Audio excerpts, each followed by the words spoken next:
Hey everyone, welcome back to the channel. I'm Gregory from the Secondhand Club. While we couldn't make it to Geneva in person this year, we've been closely following every single announcement from Watches and Wonders 2025. And one thing I can tell you is that this year really did not disappoint. We've handpicked the standout releases that truly caught our eye, watches that either push the boundaries of horology or beautifully honor each brand's DNA. Whether you're a seasoned collector or just getting into the hobby of watches, there's plenty here to be excited about. So if, like me, you couldn't make it to Switzerland this year, by the end of this video, I'll make you feel like you've been there. Let's dive in. At Watches and Wonders, Rolex surprised many with a full slate of releases, but none were more significant than the debut of an entire new model, the Land-Dweller. This new integrated bracelet collection channels the spirit of a vintage oyster quartz models from the late 70s, while delivering a modern mechanical twist. Offered in both 36 and 40mm sizes, the Land-Dweller arrives with the white Rolesor, platinum, or Everose gold options.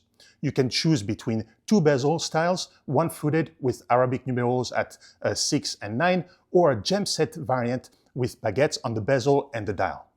Inside, Rolex introduces a new high-beat caliber, the 7135, featuring the Dynapulse escapement running at 5 Hz. The movement is slim and sophisticated, visible through a rare exhibition caseback. A new flat Jubilee bracelet completes the design, integrated, angular, and distinctly Rolex, yet unmistakably playing in the same league as the Royal Oak and the Nautilus. After the excitement of an all-new model, Rolex turned its attention to a fan favorite, the GMT Master 2. Two new variants have joined the lineup. One features the left-handed crown and a bold Cerachrome dial in a beautiful green. The other, a warm Everose gold model with a tiger iron dial. Both retain the 40mm case size and are powered with the dependable 3285 GMT caliber. From dual time zones to the racetrack, the Daytona continues to evolve. This year's standout is a yellow gold version paired with a striking Tiffany blue lacquer dial, vibrant and modern, yet unmistakably Daytona. It's fitted with an Oysterflex bracelet and driven by the refined 4131 movement introduced in 2023. Next up, the Skydweller, Rolex's most complicated watch.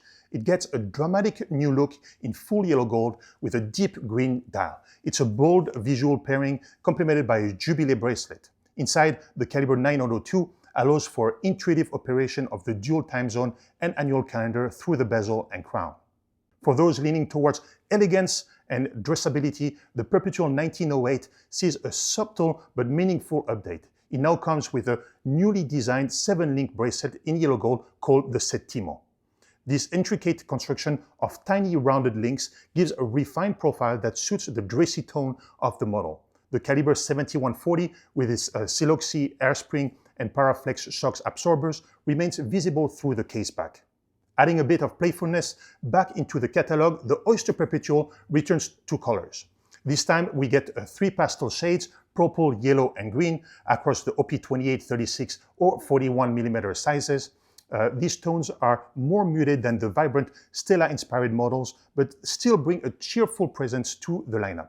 And finally, the Datejust 31 closes out the Rolex novelties with a rich red ombre dial, accented by diamond indices and a gem set bezel. Paired with a President bracelet, this piece strikes the perfect balance between elegance and luxury. Overall, I can say that this year's Rolex releases strike a balance between bold design moves and the brand's traditional conservatism. The Land-Dweller stands out not just because it's a new line, but because it shows Rolex isn't afraid to evolve in categories dominated by their rivals. That said, I do find the name Land-Dweller a curious choice. There is no clear complication or feature that ties it directly to land exploration, and the name feels a bit disconnected from the watch identity. Additionally, the text Land-Dweller is quite dominant on the dial, something I'm still undecided about.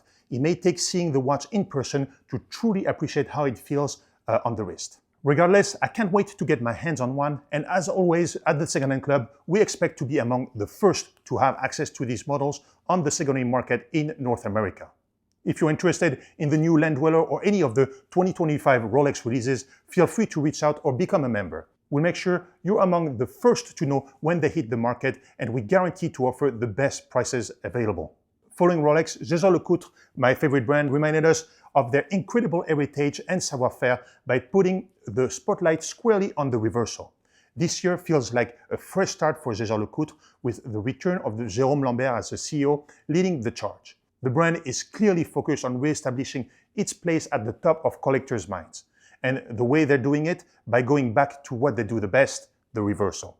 The reversal has been around since 1931. Originally made for polo players, it's since evolved into one of the most versatile platforms in high watchmaking. It's been a canvas for everything from complications to enamel artistry. With over 50 different calibers made specifically for it, the reversal isn't just iconic, it's a powerhouse. From all the new reversal releases this year, these are the ones that stood out to me the most. The Reverso Ibris Artistica in white gold with the caliber 179. This one is truly wild. Limited to just 10 pieces, it features a double-axis gyro tourbillon that almost seems to hover between the dials. Thanks to a deep blue lacquer base, the front side has this gorgeous lattice design in white gold over blue, and the back shows off a skeletonized view on the movement. And even with all that going on, the case is still under 14mm thick. It's wearable, technical, and artistic all in one. Then we have the Reverso Tribute Minute Repeater. If you are into chiming watches, this is a showstopper. They've reworked the repeater entirely using tech like crystal gongs and trebuchet hammers for better sound and clarity. The teal enamel dial over Barlet Guichet is just stunning, and the back gives you a front row seat to the repeater mechanism. Unfortunately, only 30 pieces will be made, all in pink gold, and the whole thing is just 12.6mm thick, which is pretty incredible for a watch with this level of complexity. Next, one of my favorites, the Reverso Tribute Geographic. World timers are tricky to do when it comes to rectangular cases, but GLC nailed it here again. The front keeps things clean with either a blue dial in steel or a chocolate brown dial in pink gold. But the Reverso is where it gets fun.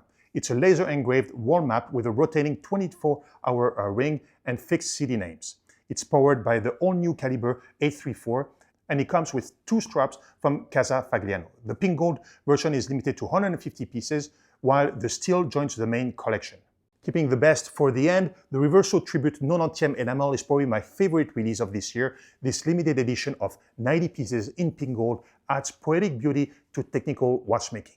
The reverse side shows a deep blue enamel sky with engraved coordinates and golden stars. It features jumping digital hours, rotating minutes, and a polished sun and moon day-night display. The front is no less impressive, sporting a gray sunray, brushed dial, a grand date at 12, and a moon phase at 6. It's powered by the in-house caliber 826 with 243 components, combining elegant aesthetics with mechanical sophistication. If you've been wondering where Jaeger-Lecoultre has been in the past few years, this collection is your answer. It's bold, it's refined, and most importantly, it's pure reversal. While Jaeger-Lecoultre focused on refining its iconic reversal line, Patek Philippe approached this year's releases with a more complication-driven strategy. The brand showed up in a full force at Watches and Wonders 2025 with a lineup that reminded us why they're considered the pinnacle of traditional watchmaking. While the brand launched 15 new models this year, I want to focus on the ones that truly captured my attention. Pieces that represent the best of what Patek can do. First up, the widest one, the Patek Philippe desk clock, reference 27000M. Yes, it's a desk clock, but this is no ordinary timepiece. Inspired by historic commissions from collectors like James Ward Packard or Henry Graves Jr., this piece is a tribute to old-world craftsmanship. It features a regulator, a style display with deadbeat seconds, a weekly calendar, and a perpetual calendar, all powered by the manually wound movement with a jaw-dropping 31-day power reserve. This walnut-clad dial is matched by a case adorned with flanqué grand feu enamel. Next is the Quadruple Complication reference 5308G. This is one of the most ambitious wristwatches in Patek's collection right now. It combines a minute repeater, a split-second chronograph, and a perpetual calendar. Three of the most revered complications into a 42mm wild gold case. The movement architecture is stunning, and while it's ultra complicated, the execution is clean and balanced. Amazingly, it's not a one-off. This piece joins Patek's regular collection. Then we have the Calatrava 8-day reference 5328G. This one really stood out for me. It's powered by a brand new movement, the manually worn caliber 31505, delivering a full 8 days of power reserve with a 9th day indicated in the red on the power reserve scale. Essentially, a grace period before winding is needed. It features instantaneous day and date changes and uses high-tech components like the Pulsar Max escapement. The dial is gorgeous, grain-textured blue with syringe hands, Arabic numerals, and a compact subdial showing the date, and the running seconds. At 41mm in a white gold, it has a presence without being oversized. Now let's talk about the split-second chronograph reference 5370R. One of the cleanest and most collectible Patek chronograph just got an update, and it's beautiful. The new rose gold is paired with a rich brown Grand Feu enamel dial that's warm, elegant, and subtle. Inside is the CHR 29535 manually wound movement featuring classic horizontal clutch architecture and a column wheel control. It's visible through the sapphire caseback and remains one of the finest split-second chronograph in production today. Lastly, the retrograde perpetual calendar reference 6159G. This watch brings a refreshing blend of modern and classic. It features a smoked sapphire dial with white calendar indication and a Clou de Paris omnail bezel, a combination that echoes to the Calatrava DNA but feels new. The retrograde date sweeps across the center, while day, leap year, and month indicators sit in the elegant apertures. It's powered by the caliber 26330 and housed in a white gold case.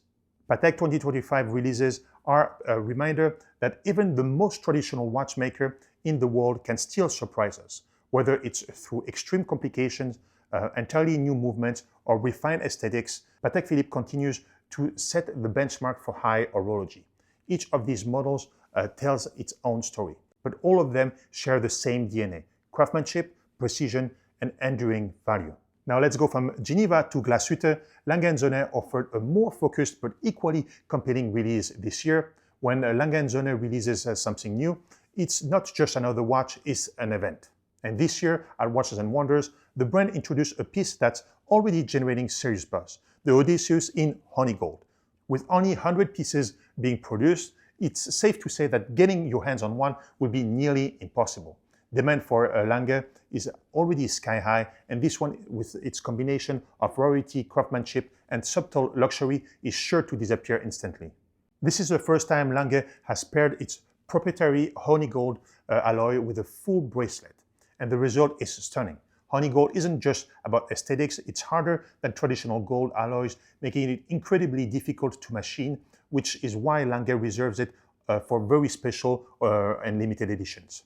The watch itself keeps the proportion and mechanical specs of the Odysseus line, a 40.5mm case, 11.1mm thickness, and 120 meters of water resistance, and the same automatic caliber, the L155.1, with a signature big day and date display. But what makes this edition so captivating is its rich, warm, and brown dial, something rare for Lange and even more unique when paired with the subtle sheen of the honey gold. Up close, the dial has that familiar Lange layout with a fluted texture surrounding matte centers for the indices and subdials, similar to what we've seen in previous precious metals from the Odysseus models. It's a subtle but deliberate contrast to the grain and grooved dials we've seen on the steel and titanium versions. This model marks the 5th iteration of the Odysseus line and the first time it's appeared in colored gold. According to the CEO, Willem Schmidt, honey gold was chosen for its restrained elegance, not the flash of the yellow or rose gold, but something quieter and more refined. The color, much like the watch, reveals itself slowly. It's the kind of detail you might only appreciate after the second or third glance, and that's exactly the point at Lange Söhne. The Odysseus is a proof that Lange continues to evolve thoughtfully. The original idea was to create a Lange you could wear every day, even casually, and this new version keeps that intent intact, just with a bit more warmth and quiet luxury. Unfortunately, again, only 100 pieces of this beauty will be made, and pricing is available upon request. While Lange delivered quiet refinement Rooted in tradition, Bulgari arrived with a bold statement, setting yet another world record in ultra-thin watchmaking. Bulgari has done it again with the release of the Octo Finissimo Ultra Tourbillon. The Italian maison has set yet another world record, this time for the thinnest tourbillon ever made. And yes, it's as wide as it sounds. At just 1.85 mm thick, the Octo Finissimo Ultra Tourbillon beats the previous record holder, the Piaget Altiplano Ultimate Concept Tourbillon, by 0.15 mm. That might not sound like a lot, but in the world of ultra-thin mechanical watchmaking, that's a massive leap. Getting a tourbillon, one of the most complex and revered watch mechanisms, into a case this slim is an absolute marvel of engineering. The movement is manually worn and beats at a brisk of 28,800 vibrations per hour. Even more impressive, it offers a 50-hour of power reserve. And despite its extreme thinness, the watch delivers a real visual depth. The skeletonized movement reveals an open layered structure, so you're not just wearing a world record, you're also wearing an open display of technical mastery. Every detail here reflects Bulgari's pursuit to excellence. The dial design, the hour markers, and especially the visible floating tourbillon are all about celebrating the Octo Finissimo's DNA. According to the brand, this isn't just about being the thinnest, it's about telling a complete story through watchmaking. This release also marks Bulgari's debut at Watches and Wonders, so it feels fitting that they've brought something that pushes the entire industry forward. And let's not forget, this is their 10th world record in ultra-thin watchmaking. I personally love Bulgari and the direction they've taken over the last 3 to 5 years. Their commitment to innovation, aesthetics, and engineering is truly remarkable. They're doing great things for the industry, but I also think that it's time for Bulgari to create more realistic, accessible watches that the broader collecting community can actually integrate into their collections. These boundary-pushing pieces are incredible, but they remain out of reach for most of the watch enthusiasts.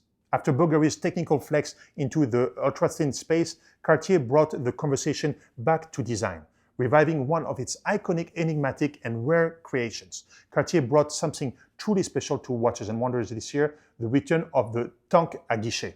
This is not your typical Cartier tank. In fact, it's about as far as you can get from the classic dial and hands format. The tank à guichet has a fully metal face with only 2 apertures, one at the top for the hour and another at the bottom for the minutes. Think of it as Cartier's take on the jump hour Complication. Originally introduced in 1928, fewer than 400 were made during the original run, and in the nearly 100 years since, Cartier has only reissued the design twice, in 1997 and again in 2005. Now in 2025, the Guichet is back, and it's as strange and compelling as ever. Cartier is releasing 4 new editions. 3 of them stick to the classic format with the time window placed at 12 and 6 o'clock. These will be available in yellow, gold, and rose gold, and platinum. But the 4th model shakes things up. It repositions the aperture to the top left and bottom right corners, giving the watch an offbeat asymmetrical charm. This version is limited to just 200 pieces. The Guichet isn't just a quirky reissue, it's a nod to Cartier's creativity during the 1930s, when these watches were often made as bespoke commissions for the elite clients. Duke Ellington famously wore one, and modern auction results speak to the enduring desirability. A white gold example from 1931 recently sold for $460,000, and even more recent limited editions fetch 6 figures regularly. What makes this release exciting is that it marks the most accessible Guichet drop ever. And while accessible is relative, these are still luxury watches. The fact that they're being offered more broadly than ever before is a big deal. For years, this model has lived in the shadows of icons like the Crash, but for many collectors that know, the Guichet is a real grail. This year also fits into Cartier's broader playbook. After several years of releasing funky shapes like the cloche or the asymmetric, the brand is now giving us a design that's unconventional in a totally different way. The Guichet looks like a standard tank from afar. But if you get closer, it's something completely unexpected. It's vintage, it's modern, it's minimalist, and it's radical all at once. And it's a perfect example of how Cartier continues to lead the shaped watch conversation, not by following trends, but by revisiting its own rich and eccentric archive. I've personally placed a request for one of the 200 limited pieces. Hopefully this year I'll get access to it, especially after narrowly missing out on last year's platinum monopusher, which I came heartbreakingly close to securing but jumped in a little bit too late. That's a story for another day.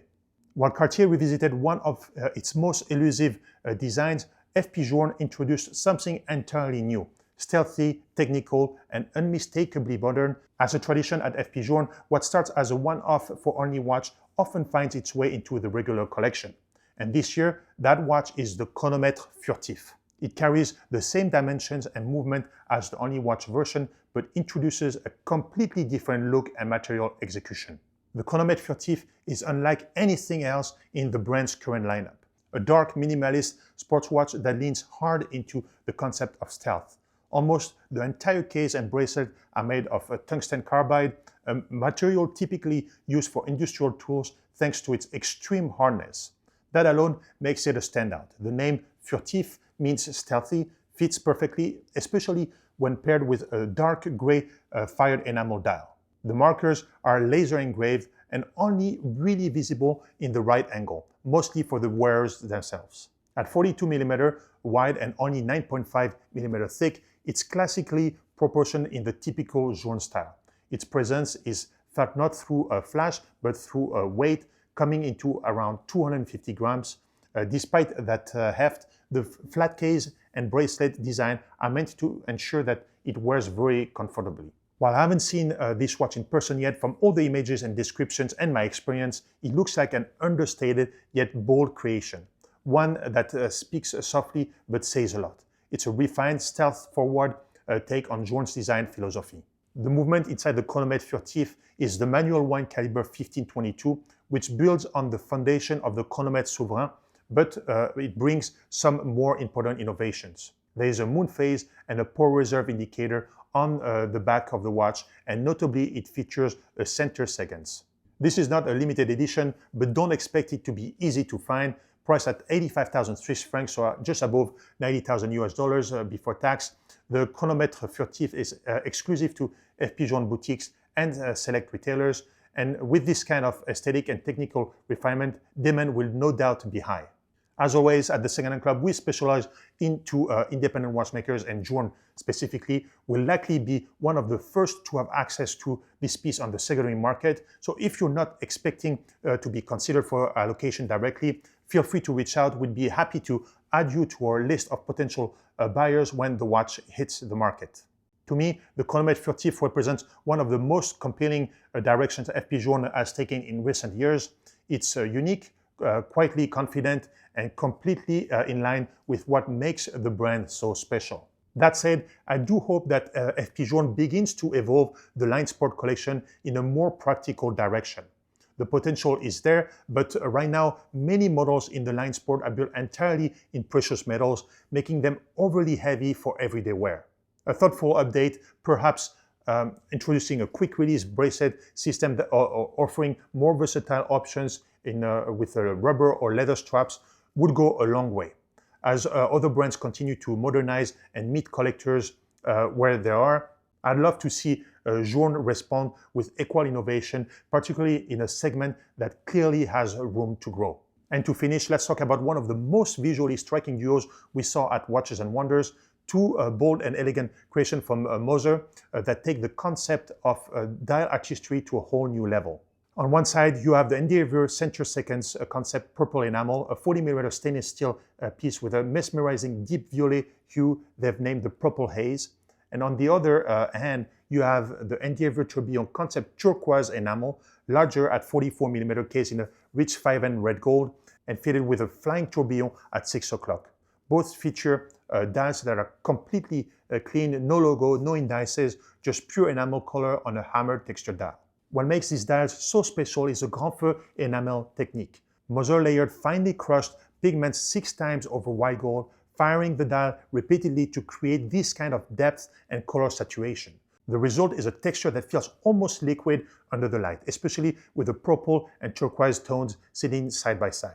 This is Moser leaning into expressive design while staying true to their minimalist philosophy. And I think they've nailed the balance perfectly.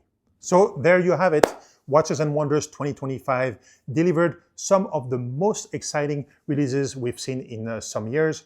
From Rolex boldly stepping into the integrated bracelet space with the Land-Dweller, to Patek Philippe's technical masterpieces, to the return of the Reverso at Jaeger-Lecoultre and Cartier's unexpected Tank à Guichet, a revival, there was truly something for every kind of collector. And while brands like Bulgari continue to shatter records and FP Journe crafts watches for the purist connoisseur, what really stood out this year is how heritage and innovation walked hand in hand across all the maisons. It's a strong reminder that even in a rapidly changing world, fine watchmaking continues to evolve without losing its soul.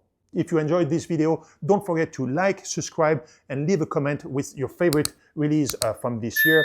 And as always, if you're looking to acquire any of these models or any other brand or need help navigating the secondary market, feel free to reach out at the Secondhand Club. We are here to help you collect smarter. Thanks for watching, and I'll see you in the next episode.